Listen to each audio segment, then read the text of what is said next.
വചനം, ദൈവത്തിന്റെ വചനം, ജീവനുള്ള വചനം, ആത്മാവിൻ നിറവാ വചനസന്ധ്യ,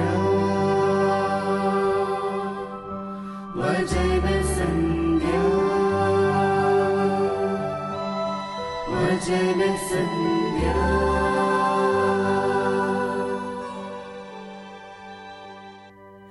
യേശുക്രിസ്തുവിന്റെ നാമത്തിന് മഹത്വമുണ്ടായിരിക്കട്ടെ. വചനസന്ധ്യയിലേക്ക് എല്ലാവരെയും സ്വാഗതം ചെയ്യുന്നു.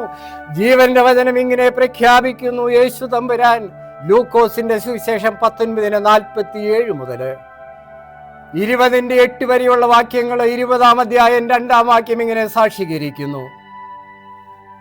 യേശുവിൻ വചനം ഇങ്ങനെയാണ് നമ്മളെ ജീവന്റെ വചനം നമ്മളോട് യേശു പ്രഖ്യാപിക്കുന്നത്.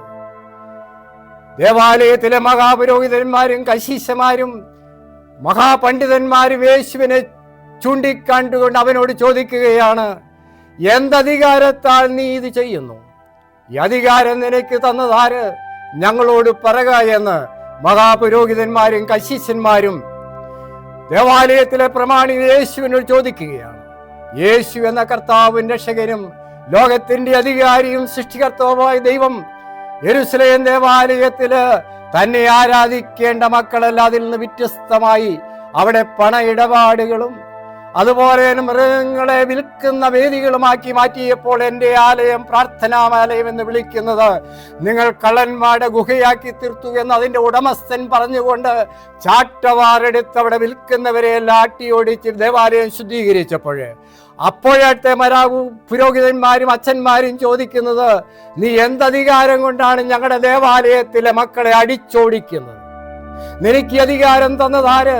ഞങ്ങളോട് പറക എന്ന്. ഇവിടെ അധികാരത്തിന്റെ പ്രശ്നമാണ്. ഇവരെ സംശയത്തിന് വേണ്ടിയല്ല ചോദിച്ചത്, അവനെ കൊല്ലുവാൻ വേണ്ടി തന്നെയാണ് ചോദിക്കുന്നത്. വേദവിപരീതി എന്ന് പറയുവാൻ വേണ്ടിയാണ്. അവർക്കറിയാമായിരുന്നു.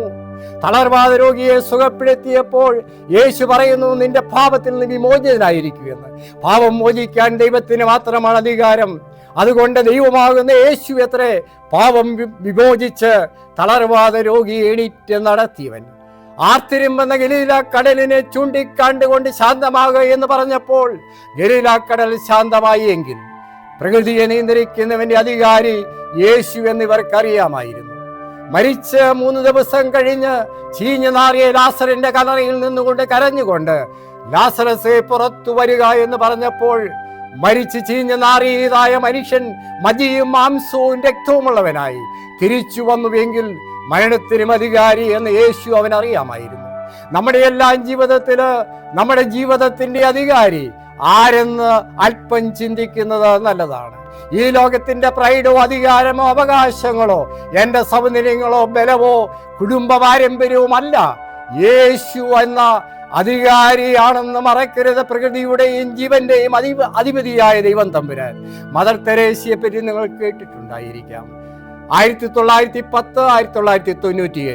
1997 മരിക്കുന്നവരെ അശരണരും അവലംബഹീനരും പാവപ്പെട്ടവരും രോഗികളും തള്ളപ്പെട്ടവരും സ്നേഹമെന്തെന്നറിയാത്ത കൽക്കട്ടയിലെ തെരുവിൽ കിടക്കുന്ന അനേകായിരങ്ങളെ എടുത്ത് തന്റെ മടിയിൽ വെച്ച് താലോലിച്ച് അവരെ സ്വർഗരാജ്യത്തിലേക്ക് അയച്ച മദർ തെരേസയോട് ചോദിക്കുകയുണ്ടായി, എന്തുകൊണ്ടാണ് അങ്ങ് ഈ മഹനീയമായ സ്ത്രീ പാവപ്പെട്ടവന് വേണ്ടി ജീവിതം ഇങ്ങനെ ഒഴിഞ്ഞു വെച്ചത്?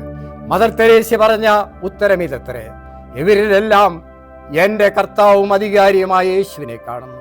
2, അവന്റെ അധികാരത്തിൽ അവൻ കൽപ്പിക്ക് ചെറിയവരിൽ ചെയ്യുന്നതെല്ലാം എനിക്ക് ചെയ്യുന്നു എന്ന് ആയതുകൊണ്ട് യേശുവിന്റെ അധികാരത്താല് ഞാൻ അശരണരെ ശുശ്രൂഷിക്കുന്നു. അതുകൊണ്ട് എത്രേ ലോകം കണ്ട ഏറ്റവും വലിയ 20-ാം നൂറ്റാണ്ടിലെ വിശുദ്ധിയായി മദർ തെരേസയെ പ്രഖ്യാപിച്ച് തലകൾ വണക്കി പ്രാർത്ഥിക്കാം. യേശു ഞങ്ങളുടെ കർത്താവ് ദൈവമേ, നീ അല്ലാതെ വേറെ അധികാരിയില്ല ഞങ്ങൾക്ക്. പ്രകൃതിയുടെ അധികാരി, മരണത്തിന്റെ അധികാരി, പാപങ്ങളെ മോചിക്കാനുള്ള അധികാരം ലോകത്തെ ഉണ്ടാക്കിയ ദൈവം തമ്പുരാനെ, അത്ഭുതകരമായി നിന്നെ ഞങ്ങൾ ഞങ്ങളുടെ അധികാരിയായി സ്വീകരിക്കുന്നു. അപ്രകാരം ഞങ്ങളുടെ ജീവിതത്തിലെല്ലാം നിയന്ത്രിക്കപ്പെടേണ്ടത് നിന്റെ കൽപ്പനകൾ മുഖേനയാകട്ടെ. യേശു നിങ്ങളെ അനുഗ്രഹിക്കട്ടെ. ജനസന്ധ്യ